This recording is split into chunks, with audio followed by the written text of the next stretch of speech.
Assalamualaikum warahmatullahi wabarakatuh. Saya Ella Hendi Sucipto dari Prodi Akuntansi dengan jurusan Akuntansi Syariah di Universitas Pamulang. Pada kesempatan kali ini, saya akan menjelaskan tentang tutorial penggunaan Zahir Accounting versi 6.0. Sebelum saya mulai, apakah kalian tahu apa itu Zahir Accounting? Lalu, Zahir Accounting itu digunakan untuk apa aja sih? Dan apakah penting Zahir Accounting itu digunakan?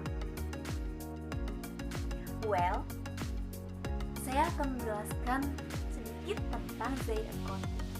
Jadi teman-teman, Zahir Accounting merupakan suatu software akuntansi yang diproduksi secara inovatif yang memberikan kemudahan-kemudahan dalam penggunaannya. Zahir Accounting ini pertama kali dirilis pada tahun 1996 dengan versi 1.0. Kemudian sampai saat ini Zahir telah merilis dengan versi 6.0. Lalu fungsi Zahir Accounting itu apa? Fungsi Zahir Accounting itu teman-teman ialah untuk mengelola laporan keuangan, memberikan rasio analisa, mempermudah dan memperbaiki kesalahan-kesalahan yang telah kita lakukan sebelumnya dalam pelaporan sistem Zahir tersebut. Lalu, Zahir Accounting ini memberikan kemudahan untuk mempelajari fitur-fitur akuntansi yang ada. Nah, hebatnya lagi teman-teman, Zahir Accounting ini dirancang khusus sesuai dengan kebutuhan para penggunanya. Ada 5 jenis Zahir dalam Zahir Accounting, di antaranya yaitu Zahir Personal. Zahir personal ini biasanya digunakan oleh pelaku bisnis perorangan, organisasi nirlaba, dan pengusaha jasa. Yang kedua, ada Zahir standar. Zahir ini biasanya digunakan oleh manufaktur dan juga kontraktor.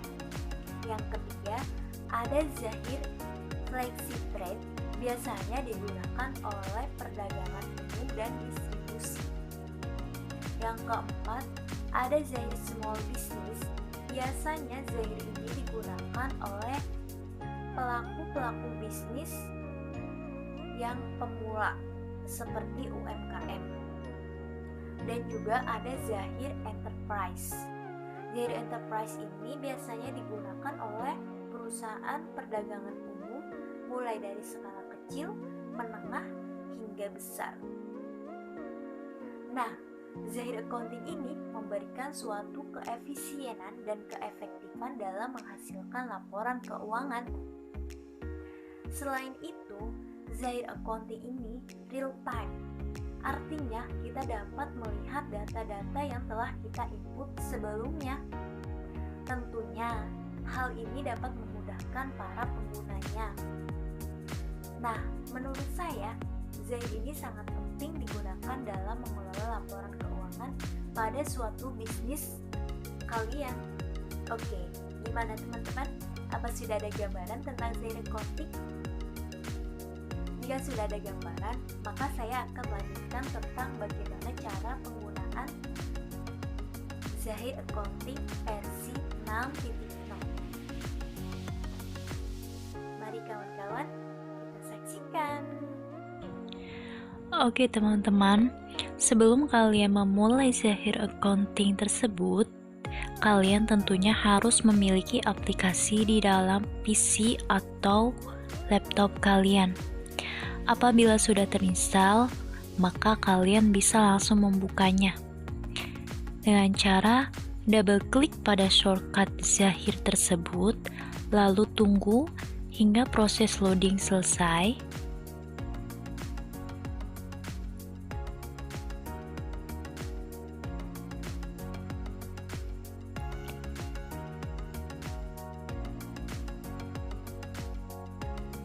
Masih menunggu ya teman-teman.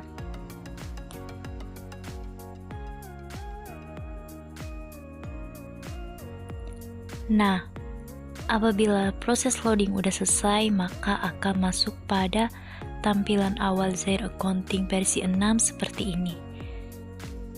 Pada tampilan awal terdiri dari 8 kotak, di mana kotak tersebut berisi membuat menu data baru, membuka data sebelumnya, buka data, membuka file backup, daftar data sebelumnya, register, data contoh, dan juga keluar. Untuk memulai kita penggunaan Zahir Accounting, maka kita harus membuat data baru. Buat data baru ini berisi tentang informasi suatu perusahaan yang kita miliki. Informasi perusahaan seperti nama, alamat, negara, kota, kode pos, telepon, email, dan juga website. Pada contoh kali ini saya menggunakan PT Ella Heni Sucipto Laundry. Kalian bisa sesuaikan dengan nama perusahaan atau informasi perusahaan yang kalian miliki.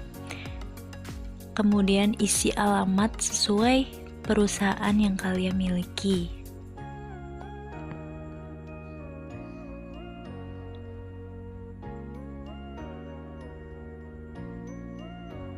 Selanjutnya kalian bisa pilih negara, pilih kota, masukkan kode pos sesuai alamat perusahaan kalian, isi telepon atau nomor fax email jika ada, lengkapi dengan email perusahaan Anda, kemudian yang terakhir isi website tentang informasi perusahaan yang kalian miliki.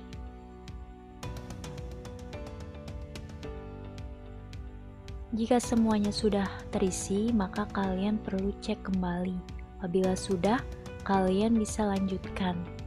Selanjutnya ada periode akuntansi. Periode ini bisa kalian isi dengan awal transaksi, yaitu saya isi dengan Januari 2020 sampai Desember, kemudian klik lanjutkan lagi, konfirmasi akhir kalian cek, lalu proses.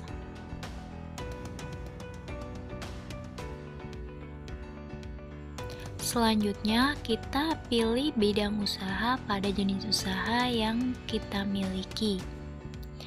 Bidang usaha ini berfungsi untuk menyesuaikan daftar rekening yang akan kita gunakan sesuai dengan jenis usaha yang kita pilih. Ada beberapa bidang usaha yang tersedia pada Zahir seperti perdagangan umum, jasa umum, manufaktur, konstruksi, perkebunan, pertambangan, lembaga pendidikan, dan sebagainya. Karena saya memakai laundry, maka saya klik lainnya. Lihat daftar rekening untuk melihat ilustrasi pada daftar rekening yang akan kita gunakan. Kemudian klik selesai untuk menutupnya, lanjutkan, kemudian klik ya untuk memprosesnya. Tunggu hingga proses berhasil.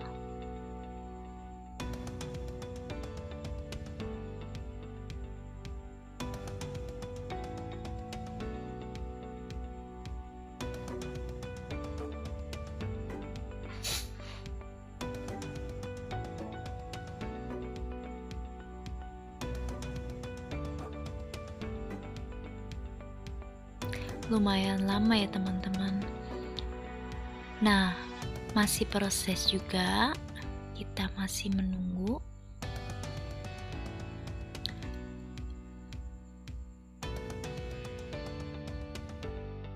Setelah selesai, kita stop data atau mata uang fungsional, kita gunakan IDR atau rupiah, kemudian mata uang asing kita abaikan, kemudian klik selesai. Tunggu hingga proses selesai berhasil.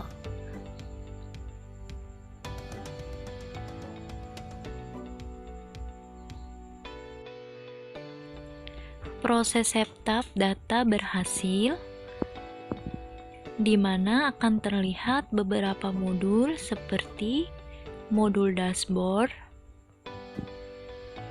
Modul dashboard itu seperti ini: data-data, buku besar, penjualan, pembelian, kas dan bank, persediaan, dan juga laporan. Langkah awal untuk menginput transaksi pada Zair Accounting versi 6, langkahnya yaitu dengan cara mengisi saldo awal akun terlebih dahulu dengan cara klik setting yang ada di pojok, kemudian pilih saldo awan akun, lalu kita isi nominal sesuai dengan neraca saldo yang kita miliki sebelumnya. Pastikan nilai benar dan sesuai dengan akun masing-masing.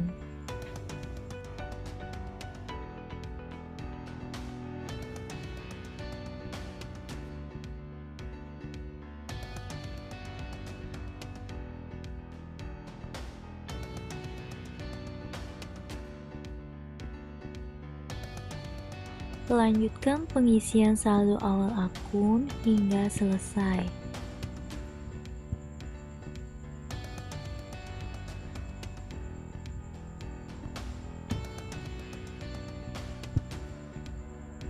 Oh ya teman-teman, untuk akumulasi penyusutan kalian harus tambahkan tanda minus di angka awal yang kalian gunakan.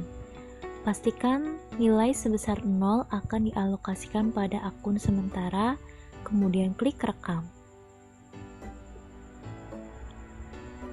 Pengisian saldo awal selesai.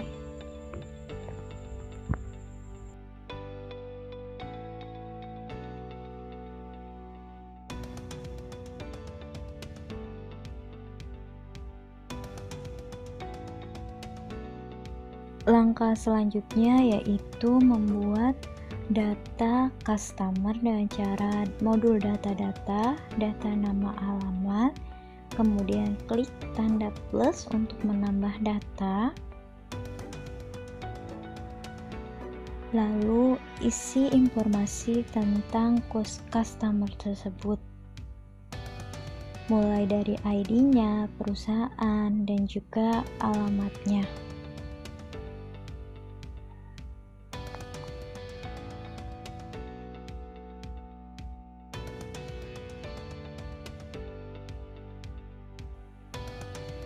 Setelah menuliskan ID dan perusahaan, jangan lupa klik tipe pada customer, kemudian disusul dengan alamat customer kita, dan ulangi untuk customer yang lainnya dengan cara sama seperti sebelumnya. Klik ya untuk menyimpannya. Kalau ada NPWP bisa ditambahkan ya.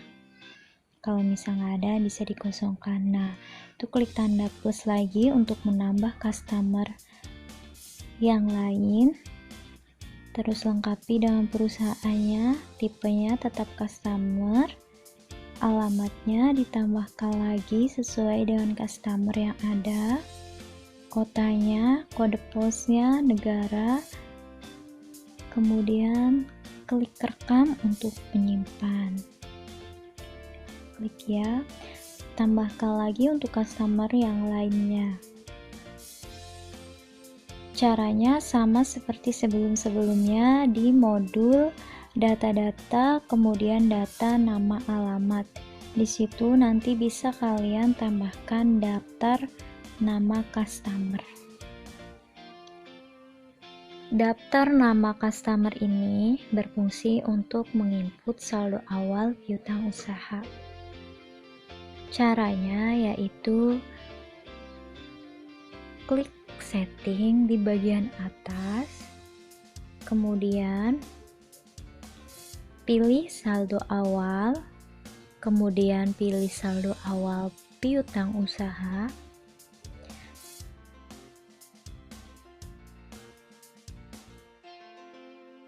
nanti akan tampil seperti ini. Karena kita belum menginput, maka masih 0. Lalu kita klik baru untuk menambahkan saldo awal piutang usaha. Kita pilih nama customer-nya atau pelanggannya, yaitu Yaris. Karena ID-nya ini masih salah, jadi saya ganti terlebih dahulu untuk sesuaikan dengan nomor ID yang lainnya, yaitu C01. Klik rekam, lalu kita double klik untuk menggunakannya. Pilih tanggal sesuai dengan tanggal awal piutangnya.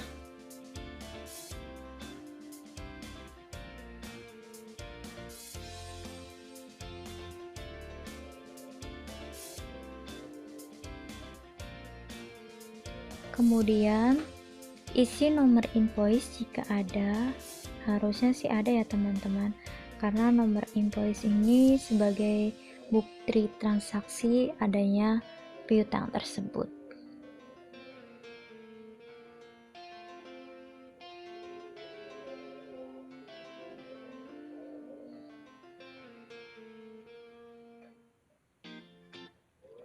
Mata uang memakai IDR.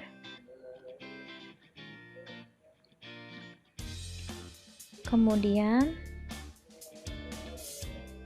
ketikkan nominal piutang pada CV Yaris. Kemudian klik rekam untuk menyimpan. Nah, akan tersedia seperti ini apabila telah berhasil. Lakukan pada customer berikutnya dengan nilai piutang usaha masing-masing.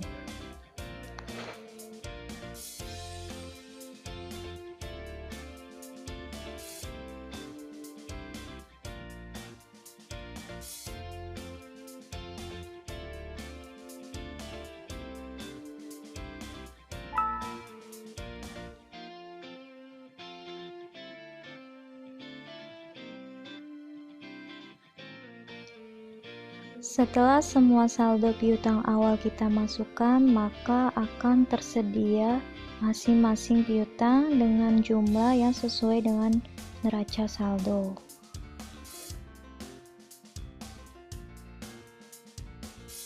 Langkah selanjutnya yaitu membuat data vendor. Caranya, modul data-data, double klik data nama alamat, kemudian klik tanda plus di bawah untuk menambahkan data, lalu isi informasi vendor mulai dari ID, perusahaan. Nah, untuk sebelumnya customer, di tipe customernya diganti dengan vendor. Kemudian isikan alamat sesuai alamat vendor yang kalian miliki.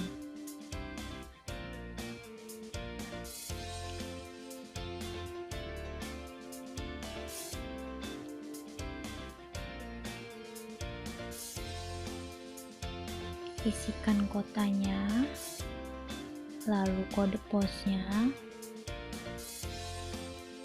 dan negaranya.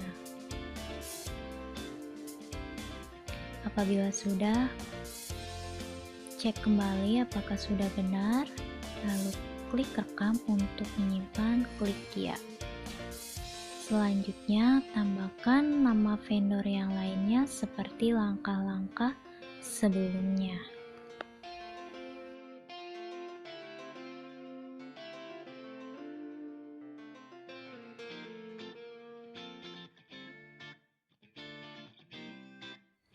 Daftar nama vendor ini berfungsi untuk menambahkan saldo awal pada hutang usaha.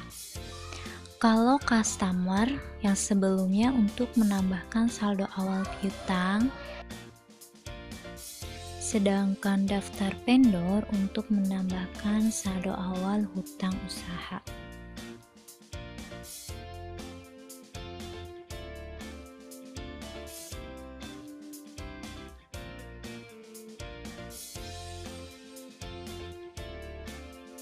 Nah, ini setelah daftar vendor sudah diinput, kalian bisa cek beberapa vendor dalam daftar data nama alamat.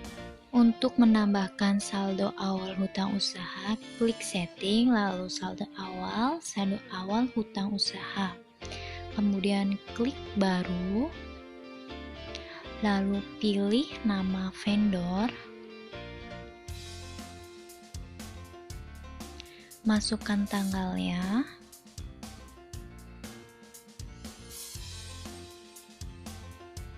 kemudian nomor invoice,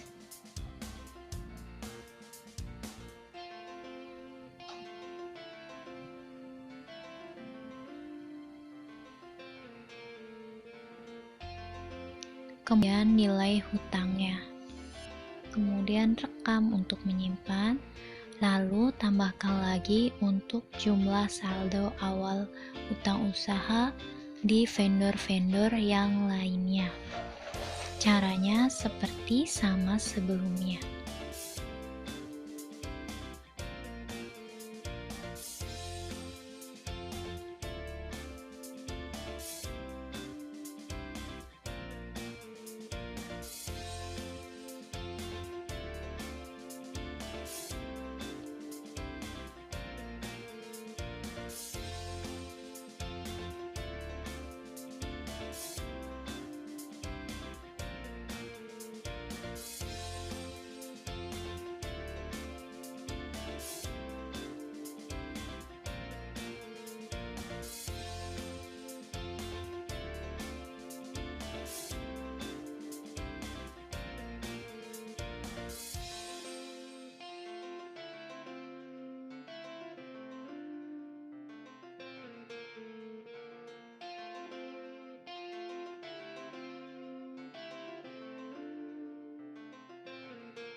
Setelah saldo awal hutang masing-masing terinput, maka akan tampil seperti ini sesuai dengan jumlah nominal hutang pada setiap vendor dan totalnya akan sesuai dengan neraca.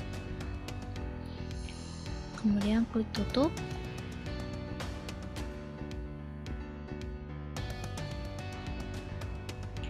Selanjutnya yaitu menginput transaksi. Transaksi yang pertama ialah pembayaran piutang. Caranya penjualan, pembayaran piutang usaha, kemudian klik baru, sesuaikan kemana kita menerima pembayaran tersebut. Kalau di sini saya memakai kas, kemudian darinya kita isi pada vendor yang membayar kita. Kemudian ubah tanggalnya sesuai dengan tanggal transaksi.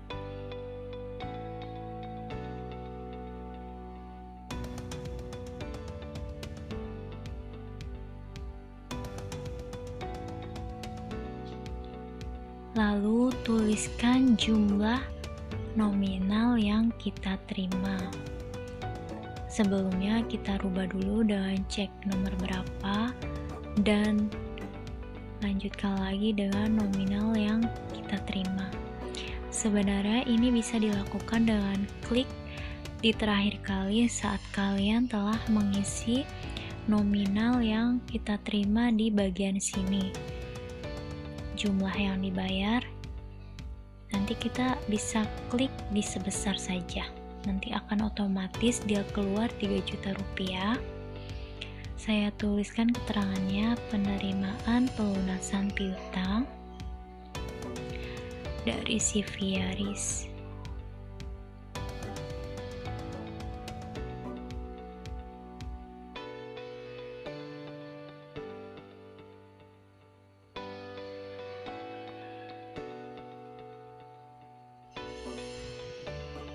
Kalian bisa mengisi memo selengkap mungkin supaya tidak bingung apabila nanti kita mengecek di lain waktu. Nah, di sini kita lihat apakah udah selesai. Bila udah selesai, kita klik rekam untuk menyimpan. Kita batalkan untuk menutup.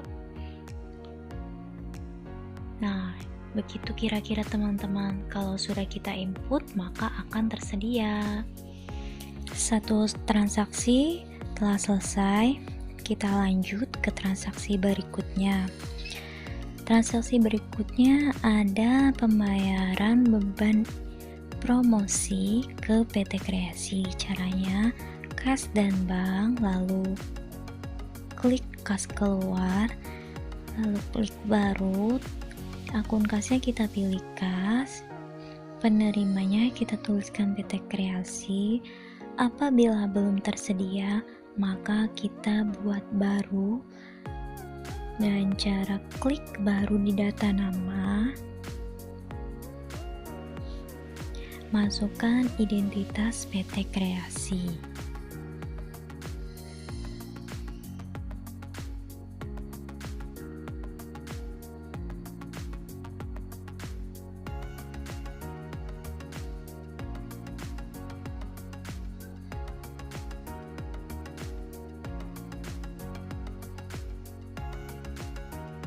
Lalu klik OK,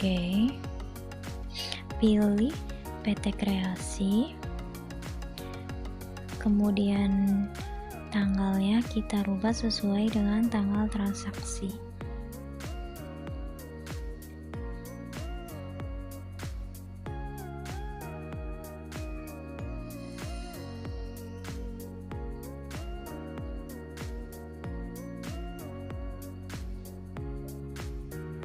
Ketikkan jumlahnya, atau bisa kalian klik terakhir pada saat kalian telah menulis besaran biaya yang dikeluarkan pada kolom nilai di R di bawah alokasi dana. Di memonya saya beri pembayaran promosi PT Kreasi. Akunnya kalian bisa memilih biayanya tergolong dalam biaya promosi. Kita cari biaya atau beban iklan dan promosi, double klik, kemudian isikan nilainya sebesar 1.400.000.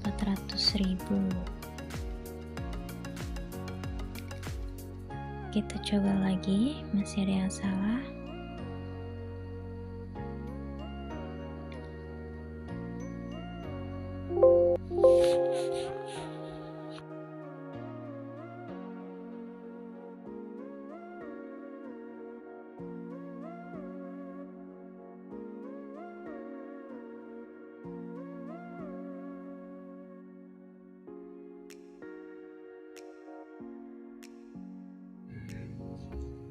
Setelah selesai, klik rekam untuk menyimpan.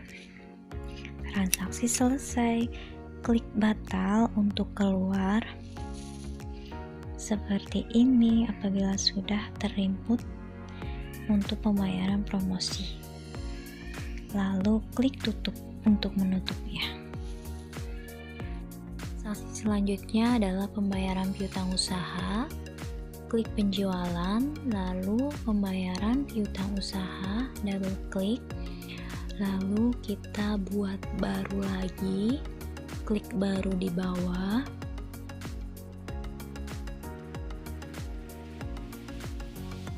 pilih akun kas, kemudian pilih CV Citra, kemudian ganti nomor ceknya, lalu tanggalnya, tanggal sesuai dengan transaksinya ya teman-teman.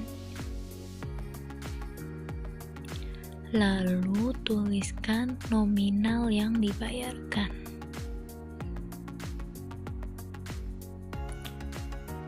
Kita pilih fakturnya. Maaf, sebelumnya kita ke memo dulu ya.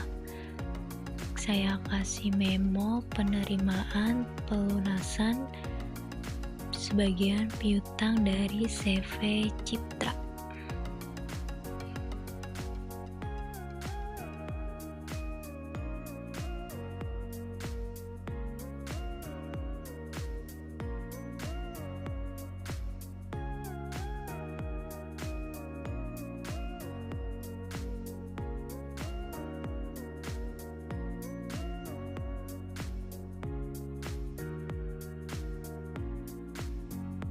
Lalu kita pilihkan fakturnya, kemudian pada jumlah bayar kita ganti sesuai dengan nominal yang dia bayarkan, yaitu sebesar 1 juta. Lalu kalau udah selesai, kita klik rekam. Setelah itu kita tutup saja.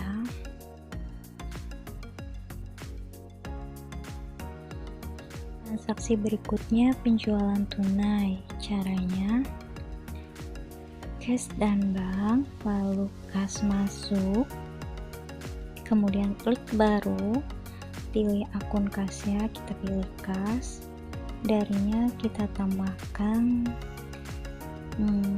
klik baru aja untuk menambahkan, ketikkan counter aja, counter, karena pembayarannya lewat counter laundry. Kita pilih employee aja karena kan termasuknya kalau yang jaga counter itu karyawan kita ya. Klik ya untuk menyimpan, kita pilih counter,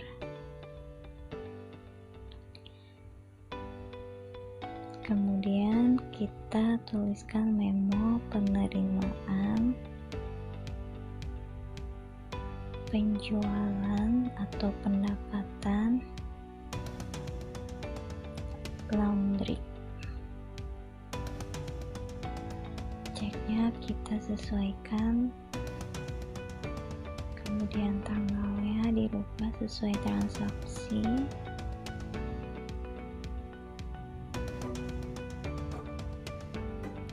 Kemudian isi nominalnya. Sebenarnya teman-teman, di sebesar yang atas itu bisa kalian cuma klik aja di akhir penginputan nanti kalau kalian sudah mengisi nominal nilai.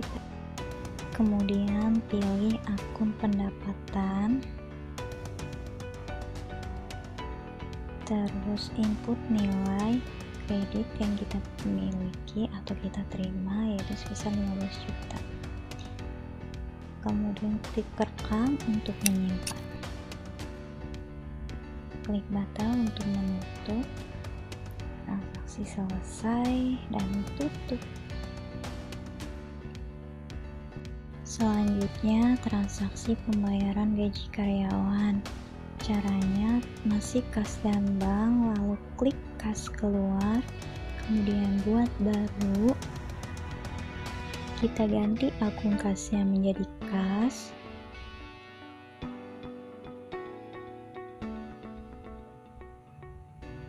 kemudian kita pilih penerimanya, kita klik baru untuk menambahkan penerimanya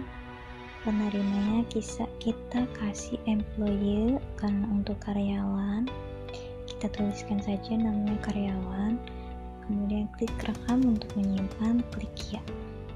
Kita pilih karyawan yang telah kita buat, di employee 2, double klik, kemudian kita rubah tanggal,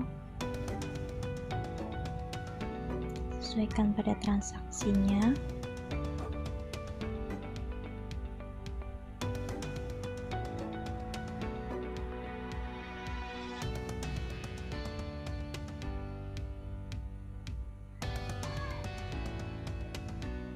Kemudian sebesarnya dicantumkan, atau pas di akhir juga boleh ya teman-teman.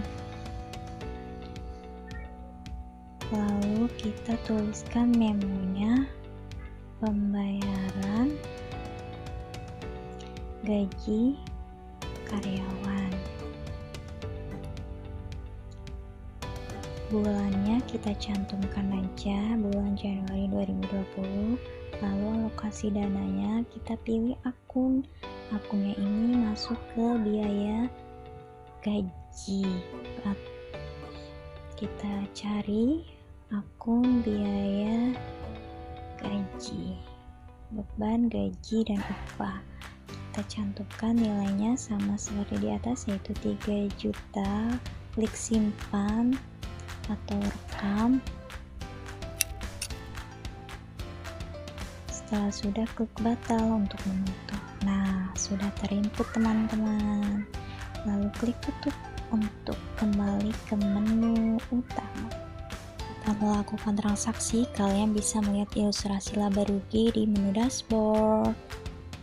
Seperti ini ilustrasi laba rugi pada bulan Januari 2020. Kalian juga dapat melihat laporan keuangan. Di menu laporan ada banyak macam-macamnya, kita buka neraca saldo ya. Tahunnya 2020, Januari 2020. Kita buka. Nanti akan terlihat seperti ini neraca saldonya. Ada saldo awal, transaksi bulan ini, hingga ada saldo akhirnya. Seperti itu teman-teman contohnya.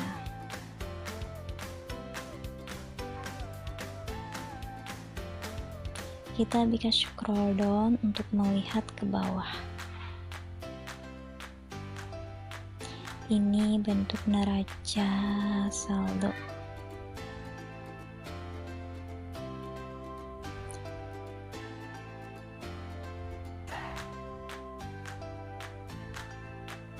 Cukup mudah teman-teman untuk mempergunakan Zahir Accounting versi 6.0 ini.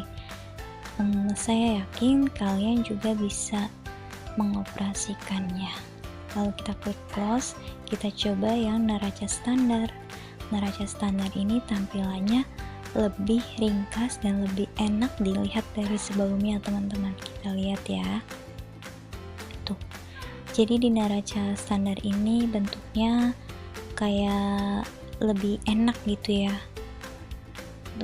Dan dia akunnya itu yang dipakai hanya akun-akun yang telah kita lakukan transaksi, mulai dari transaksi saldo awal dan juga transaksi harian. Kalau yang tadi kan akun-akun yang nggak kita transaksiin, dia masih muncul. Jadi ada sekitar 4 halaman ya kalau nggak salah. Kalau yang neraca standar ini hanya perlu transaksi-transaksi pada akun-akun tertentu, jadi cuma 2 halaman deh. Laba ruginya kita cek yang laba rugi standar ya teman-teman. Kita double klik, lalu pilih bulan dan tahunnya, klik OK. Nanti akan langsung tampil deh laba rugi kita pada bulan Januari.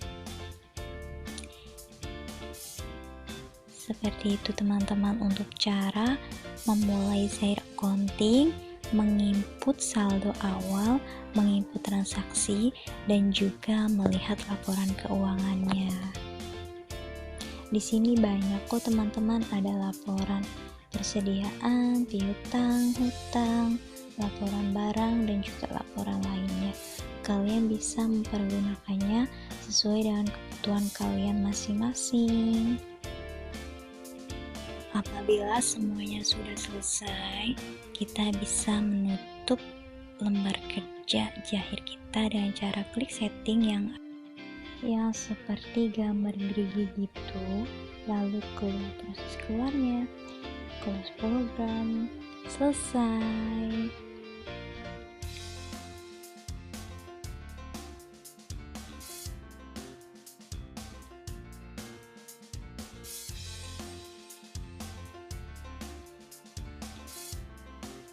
Terima kasih sudah menonton teman-teman. Jangan lupa klik share, like, dan subscribe.